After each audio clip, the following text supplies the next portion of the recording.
Vamos a ir al versículo 10, Filipenses 1. Dice la palabra: para que aprobéis lo mejor, a fin de que seáis sinceros e irreprensibles para el día de Cristo.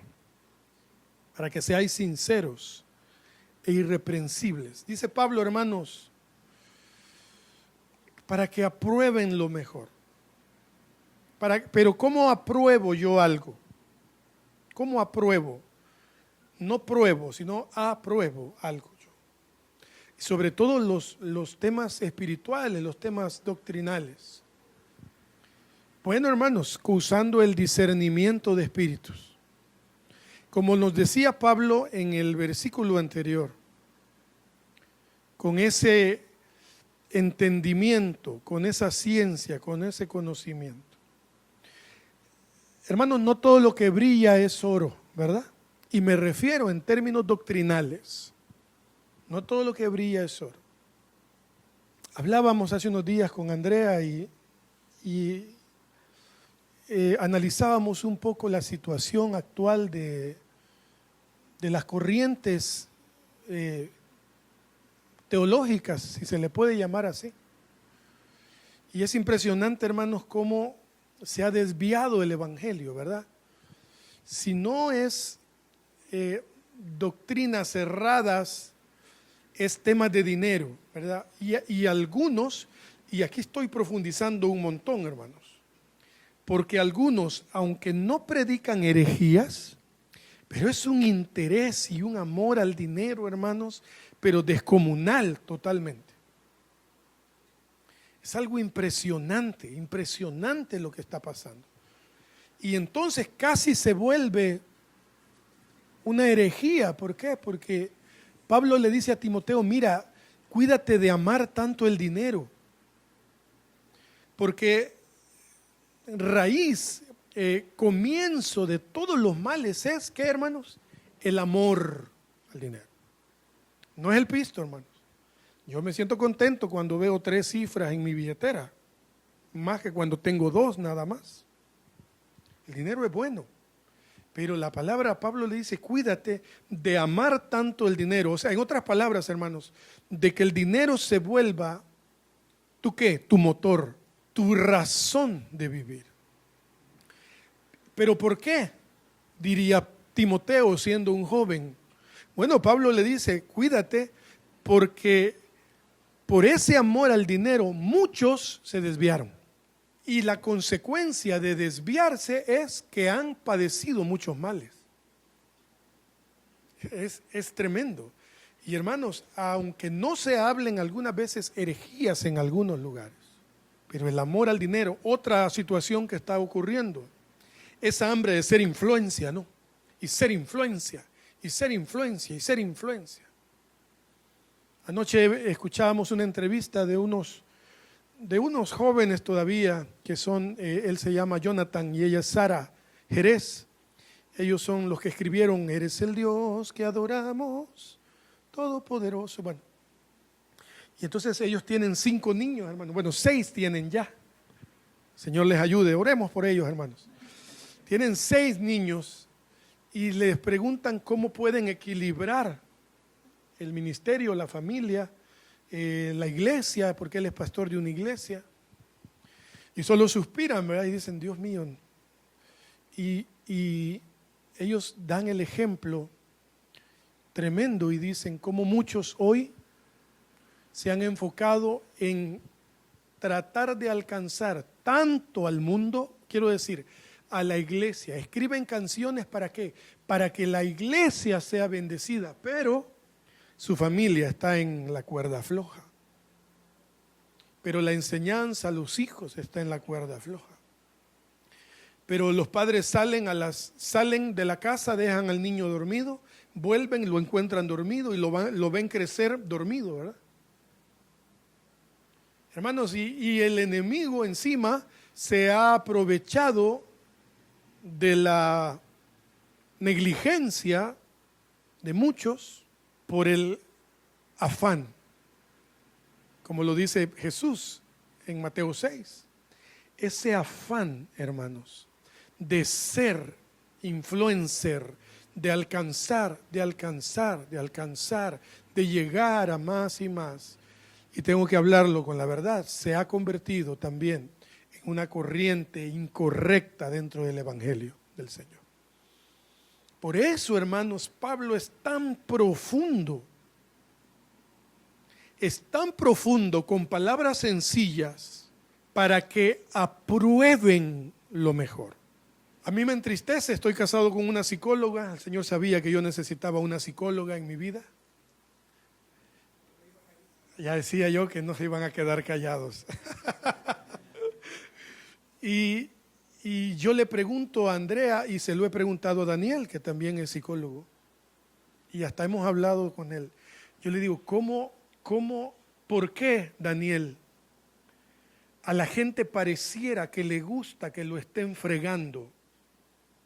Pareciera que hay gente que funciona más cuando lo están dañando. ¿Cierto o no, Daniel? ¿Hemos hablado de eso? Hay gente que se congrega, hermanos, que son tan fieles a un tipo, a un líder que los está humillando, que los está avergonzando, etcétera, etcétera, etcétera. ¿Cómo es posible eso? Bueno, es sencillo, la identidad no existe. Cuando usted y yo, hermanos, encontramos nuestra identidad en Cristo, porque aquí hay ingenieros, aquí hay maestros, hay profesionales, hay gente con muchos talentos, pero si no tenemos la identidad en Cristo, nos hacen y deshacen. Y pareciera, y yo le he preguntado 100 veces a Andrea, ¿por qué? ¿Por qué tantos se fueron de Sublime Gracia? ¿Por qué? ¿Por qué si los tratábamos bien, si Edgardo se levanta y saluda uno por uno y todos se abrazan y todo? ¿Por qué? ¿Por qué se van a lugares donde les exigen y los hacen llegar a 3 veces a ensayar a los músicos? ¿Y por qué, hermanos? Perdónenme que me desahogue con ustedes, pero son preguntas que no encuentro respuesta.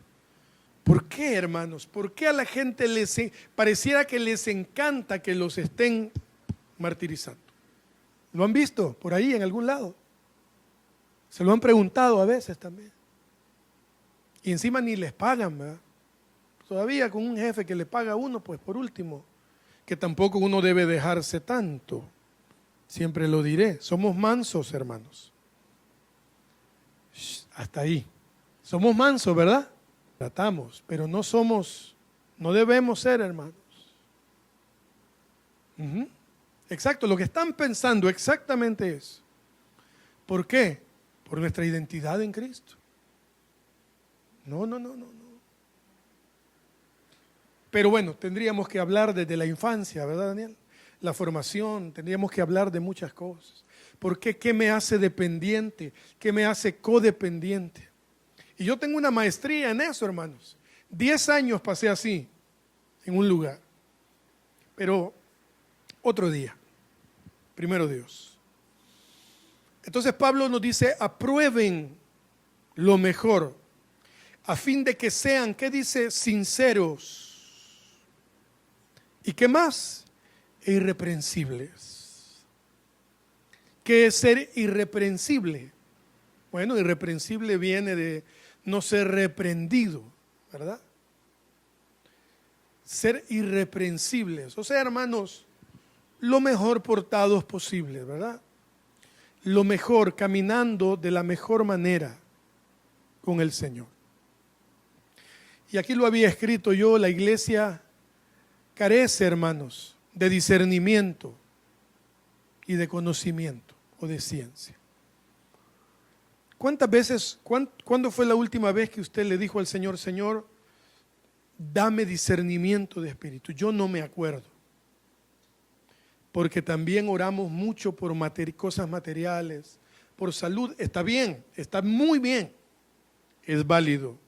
Pero hermanos, pidámosle al Señor por discernimiento, hermanos. Urge urge el discernimiento, urge el conocimiento. Miren, el conocimiento de la palabra solo se puede obtener ¿cómo? Leyéndola, ¿verdad? Escudriñándola. No hay donde perderse. Pero si usted solo lee y lee y lee, y si usted está en un plan de la Biblia de lectura por un año, lo felicito. Pero si usted solo lo hace por cumplir con el plan, usted se está llenando de información nada más. Y la información solo me sirve para saber, no para vivir. Y cuando yo leo la palabra, escudriño, la estudio, me detengo y digo, ay, ve. Entonces ya estamos siendo guiados ¿por quién? Por el Espíritu Santo. Y entonces ya no solo leo para obtener una meta, ni para obtener información, porque la información es buena, sino que también leo para obtener conocimiento. Pero el discernimiento de espíritus no lo obtengo aprendiéndome el Salmo 91. Porque me puedo aprender el Salmo 91, pero solo decirlo por decirlo. El discernimiento, hermanos, se obtiene ¿de qué manera, hermanos? Siendo llenos, pero de verdad. No es emocional, siendo llenos del Espíritu Santo. Y es que hoy el concepto de llenos del Espíritu Santo, ¿qué es, hermanos? Pasen al frente, ¿verdad? Voy a ponerle las manos y como mínimo tienes que caerte, mínimo. O hablar en lenguas. Y llorar, esa es fundamental, llorar. Puede ser, yo no soy quien para limitar lo que Dios quiera hacer. Pero si yo pasé al frente, lloré, me caí, hablé en lenguas, y cuando salgo del culto, hermanos, salí igual o peor, entonces no hubo nada, ¿verdad? ¿Qué hubo, hermanos? Un momento emocional que me transportó a saber a dónde, pero fue un momento emocional. Y quedé lindo para la foto también. Y quedé lindo para los que me vieron. ¡Wow! Qué lindo el hermano Carlos. ¿Cómo pasó y fue lleno? No fue lleno, tuvo un momento emocional. No, hermanos. Las cosas hay que llamarlas por su nombre. El discernimiento se obtiene siendo lleno del Espíritu Santo. ¿Cómo? ¿Cómo soy lleno del Espíritu Santo? Hermanos, siendo primeros, como dice Pablo, sinceros. Ahí lo dice, sinceros e irreprensibles. Tengo que ser sincero. Por eso yo le hablo más a ustedes de mis problemas que de mis éxitos. De mis sentimientos malos que de mis sentimientos buenos. Porque ese soy yo, soy sincero con ustedes. Hermanos, y sinceros con Dios. La persona que le dice, Señor, yo no puedo solo. Ah, qué lindo, hermanos. Señor, ayúdame. Señor, sabes que me cuesta perdonar. Sabes que me cuesta quedarme callado. Sabes que me cuesta esto, que me cuesta lo otro. Hermanos amados, entonces estamos entendiendo. Estamos diciéndole, bueno, hermanos, Pablo le dice a Timoteo, tú aviva el fuego del don de Dios que está en ti. No le dice, ve al templo, ¿verdad? Pasa al frente. No, tú aviva el fuego del don de Dios que está en ti. Avívalo. Y claro, hermanos, ahí Pablo habla de la imposición de manos. Cuando yo oro por alguien poniéndole las manos, que por cierto la Biblia dice que no nos dejemos poner las manos de cualquiera. Poniendo las manos, hasta eso me ayuda el discernimiento. Una persona responsable, llena de la presencia del Señor. Hermano, todo es lo mismo. Lo que pasa es que yo no sé por qué le hemos cambiado tanto el nombre a todo, pero es lo mismo. Unción es lo mismo que presencia de Dios. Pero yo tengo más unción que ustedes. ¿Cuántas veces no le dicen a uno, qué nivel de unción? Hermanos, no hay niveles de unción. La unción es una sola. O la tienes o no la tienes. Simplemente que las asignaciones que Dios nos ha dado son diferentes. Algunos Dios nos ha puesto a predicar en púlpito, a otros no. Otros los ha puesto a predicar en sus trabajos. Yo no tengo un trabajo secular. Hermanos, Lo único que cambia son las asignaciones, pero la unción es la misma. La presencia de Dios no tiene variantes. No es COVID, hermanos. La presencia de Dios no tiene variaciones, es una sola. O está contigo o no está. Es sencillo, no hay donde perderse. Bueno, el verso 11, hermanos, dice, llenos, qué maravilla, llenos de frutos de justicia, que son por medio de Jesucristo para gloria y alabanza de Dios. ¿Cuáles son los frutos de justicia, hermanos? Vamos a verlo acá. Vamos a ir a Hebreos 12, 11. Es verdad que ninguna disciplina al presente parece ser causa de gozo, sino de tristeza, pero después da fruto apacible de justicia a los que en ella han sido ejercitados. Vamos a ver de qué se trata. Vamos a ver desde el 7, Daniel, por favor. Desde el 7. Vamos a ver. ¿Lo tienen? Si soportáis la disciplina, Dios os trata como a hijos. Porque, ¿qué hijo es aquel al quien el Padre no disciplina? Pero si se os deja sin disciplina, de la cual todos han sido participantes, entonces sois bastardos y no hijos. Tremendo, ¿no? Por otra parte, tuvimos a nuestros padres terrenales que nos disciplinaban y los venerábamos. ¿Por qué no obedeceremos mucho mejor al Padre de los Espíritus y viviremos? Y aquellos ciertamente por pocos días nos disciplinaban como a ellos les parecía, pero para lo que nos es provechoso, para que participemos de su santidad. Ahora el 11, es verdad que ninguna disciplina al presente parece ser causa de gozo, sino de tristeza, pero después da fruto apacible de justicia a los que en ella han sido ejercitados. Entonces no hay donde perderse, hermanos. A más disciplinados y más frutos de justicia. En resumen, ¿cuántos se alegran, hermano? ¿Cuántos quieren ser disciplinados por Dios? Vamos, hermanos, sonrían. Vamos, levanten. Qué maravilla es que el mismo escritor hebreo dice, pareciera que duele mucho, ¿verdad? Y duele, hermanos. No es fácil. Pero, dice el escritor de Hebreos, ¿qué hijo es aquel al que el padre que lo ama no lo disciplina? ¿Cuántos nos hemos portado mal alguna vez? Una vez. ¿Cuántos hemos llegado a la cama diciendo hoy sí, mano? Me merezco lo que venga. ¿Cuántos alguna vez? Una vez en la vida. Solo una. Solo una vez, Nito. Una, ok.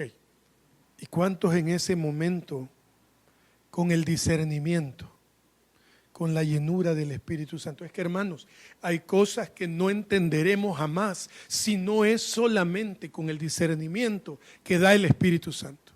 Por eso hay gente caminando en las iglesias, va, viene, pasa todos los domingos a orar por lo mismo, tiene las mismas preguntas. ¿Por qué, hermanos? Porque solo tienen información. Pero cuando usted la riega, cuando yo la riego feo, cuando peco, llego a mi cama o me encierro en el baño, me siento ahí en el trono o me arrodillo o lo que sea, hermanos, y ahí yo digo, Señor, te he fallado. Primer fruto de justicia, reconocer. Señor, te he fallado. Perdóname. Y estoy aquí. Merezco, Señor, lo que tienes para mí. Perdóname, ayúdame. Y hermanos, el Señor, escúchenme, los va a acompañar en el proceso, porque Él es así. Él no es hombre, Él no nos disciplina. Hermanos, ¿a cuántos les pegaron cuando eran niños? No, a mí nunca me pegaron, hermanos. Me oyera mi tía, ¿verdad? Hermanos, mi tía era tremenda, mi tía es tan famosa. Mi tía, hermanos, explíquenme cómo es que le daban a uno y le decían, no llore.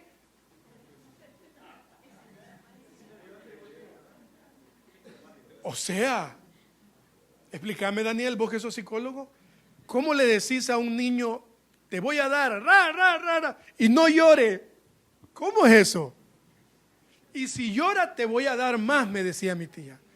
Para que llores de verdad, dan ganas de decirle, estoy llorando de verdad. Me duele, estoy llorando de verdad. Dios es todo lo contrario. Dios, hermanos, lo azota, dice una versión. Lo azota por amor. Y qué palabra tan tremenda, dice, para que no seáis bastardos.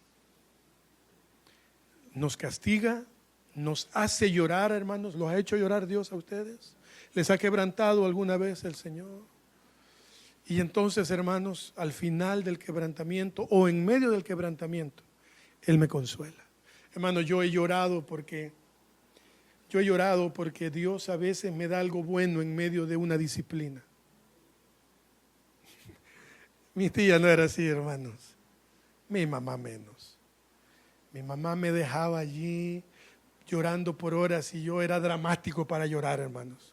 De esos niños que parece que se están ahogando cuando lloran. Y es sílaba, suspiro, sílaba, suspiro. Es que a mí así era yo. Y mi mamá y mi tía era como, quédate ahí. Y dice la palabra, nuestros padres lo hacían a la manera que ellos consideraban.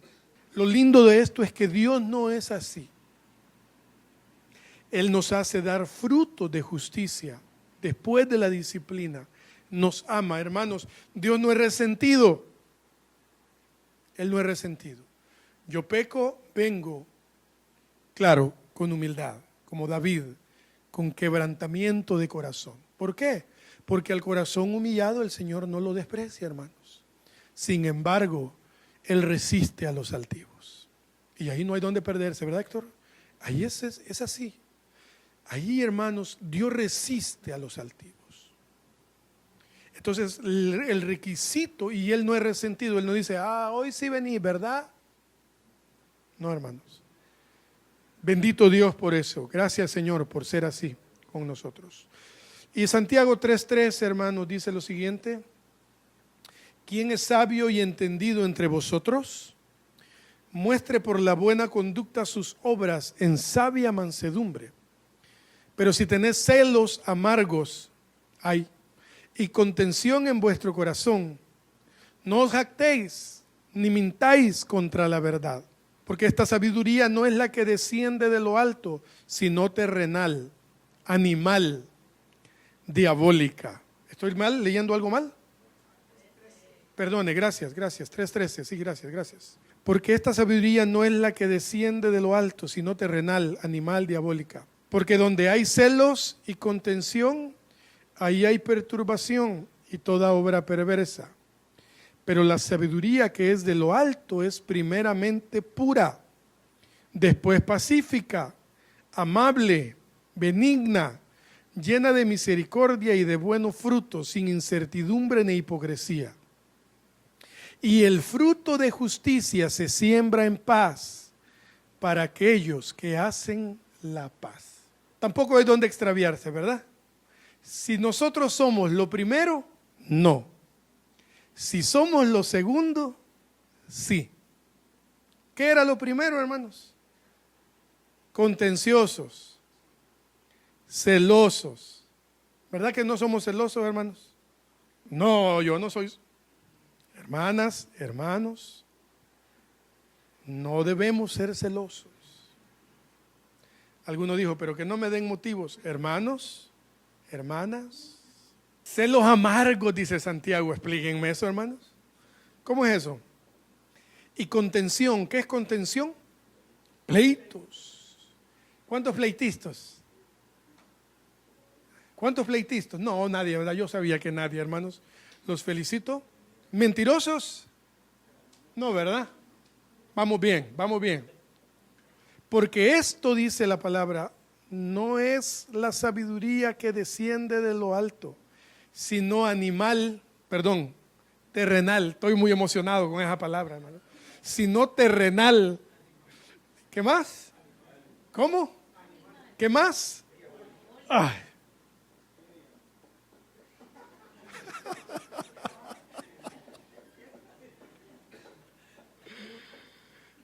Sin embargo, todo lo contrario a eso es el fruto de justicia que se siembra en paz para aquellos que hacen la paz. Maridos, comportémonos a la altura con nuestras esposas. Esposas, compórtense a la altura del varón perfecto de Cristo, lo más que podamos, hombres y mujeres. Por eso, hermanos queridos, los matrimonios de las iglesias están en crisis. No hay forma, hermanos, solo tomando decisiones. Solamente tomando decisiones. ¿Cuántos seminarios de matrimonio, verdad? Muy lindos, como avivar el fuego, como animar la llama, como esto, como lo otro, aquello. Está bien, todo está muy bien. Pero yo puedo ir a 300 seminarios en cruceros, en el extranjero, hermano, en el campo, me lo puede dar el doctor James Dobson de Enfoque a la Familia, me puede dar quien sea el seminario.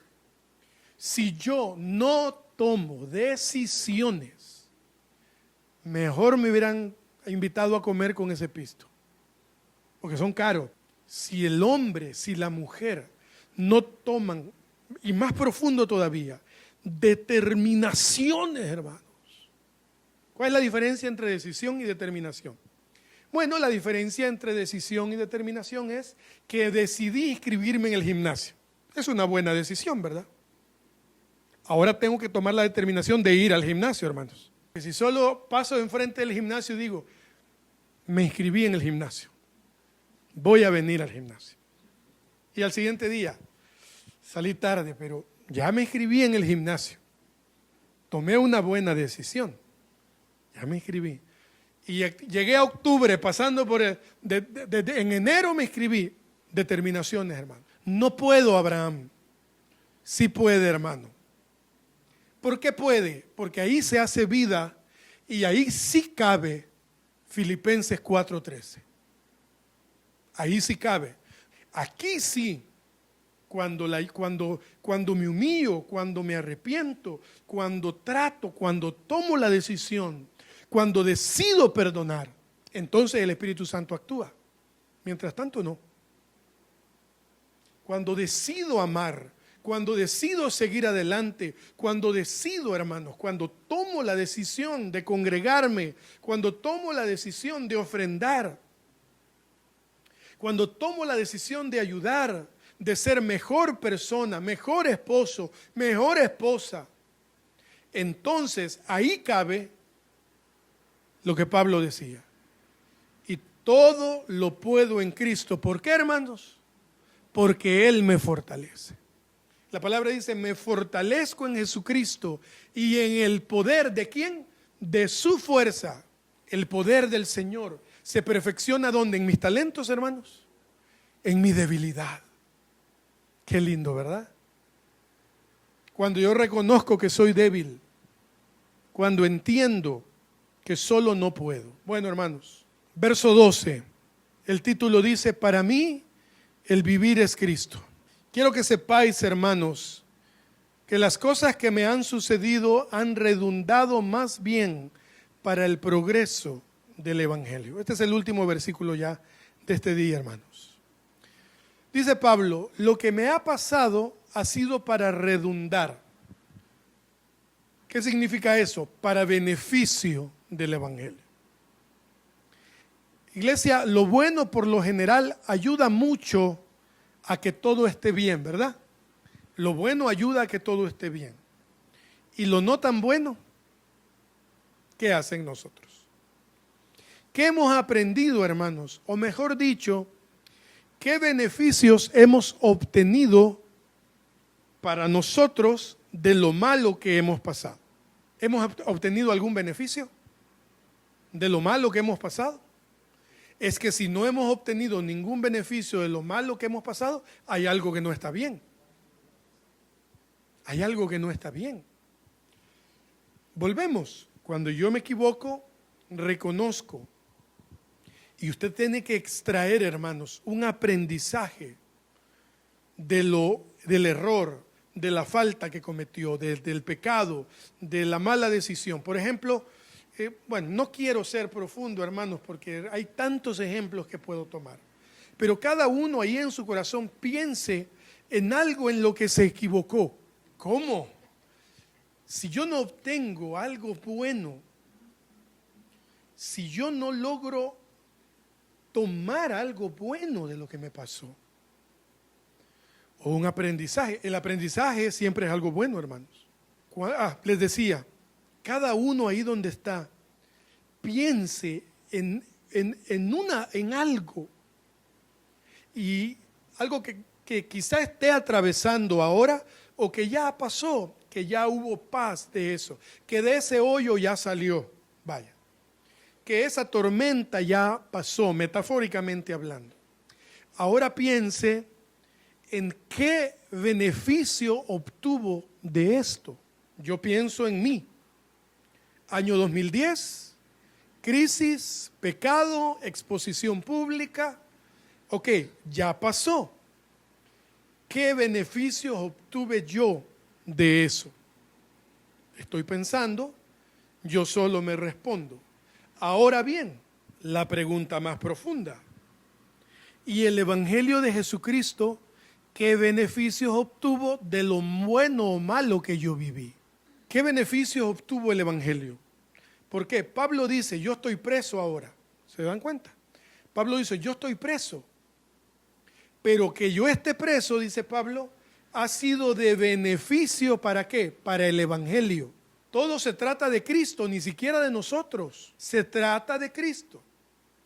Esa prueba, ese error, cuando ya salgo, cuando Dios ya me saca a flote, gracias Señor, yo he aprendido esto. Ahora, ¿qué beneficios obtiene el Evangelio de lo que yo pasé?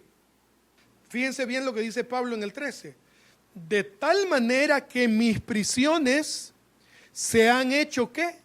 Patentes en Cristo, en todo el pretorio y a todos los demás. Vamos a leer la Nueva Traducción Viviente para que lo tengamos más claro. Escuchen la Traducción Viviente lo que dice. Pues cada persona de aquí, incluida toda la guardia del palacio, sabe que estoy encadenado por causa de Cristo. O sea, hermanos, que cuando Pablo y Silas estuvieron en Filipos, en el calabozo más profundo, fue una tragedia, ¿recuerdan? Golpes, sangre, hambre, pero después ¿qué hubo? Cántico. ¿Y se quedó ahí? No, ¿verdad? ¿Qué hubo después? Un terremoto. ¿Qué pasó? Que les quebró las cadenas a Pablo y Silas y también a los demás presos. Y entonces, ¿quién sale ahí? Hay un actor de reparto ahí que surge. ¿Quién es? El carcelero. ¿Qué dice el carcelero? Voy a agarrar la espada para suicidarme, porque lo que aquí ha de haber pasado es que todos se fueron de la cárcel. Y Pablo le dice, hey, brother, tranquilo, no te hagas daño, todos estamos aquí. Y entonces dice el hombre, ¿qué? ¿No se han ido? No, aquí estamos todos, tú tranquilo. Y entonces surge aquel versículo famoso, ¿verdad? Señores, pregunta el carcelero, ¿qué debo hacer para ser salvo? Y ahí viene el versículo evangelístico.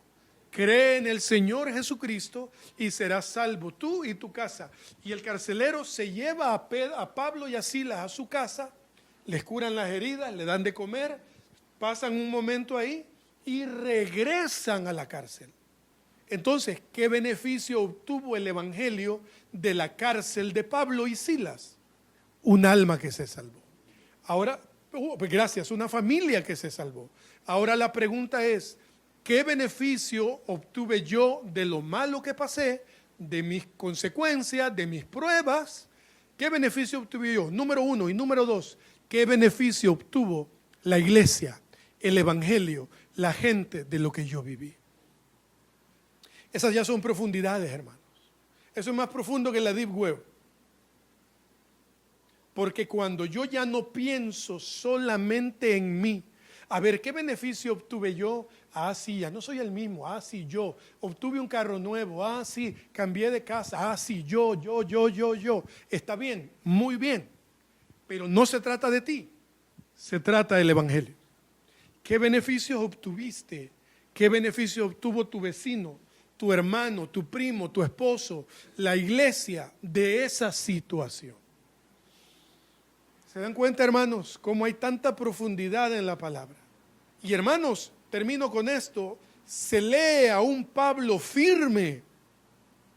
De tal manera, dice, que mis prisiones se han hecho patentes. ¿Qué significa patentes, hermanos?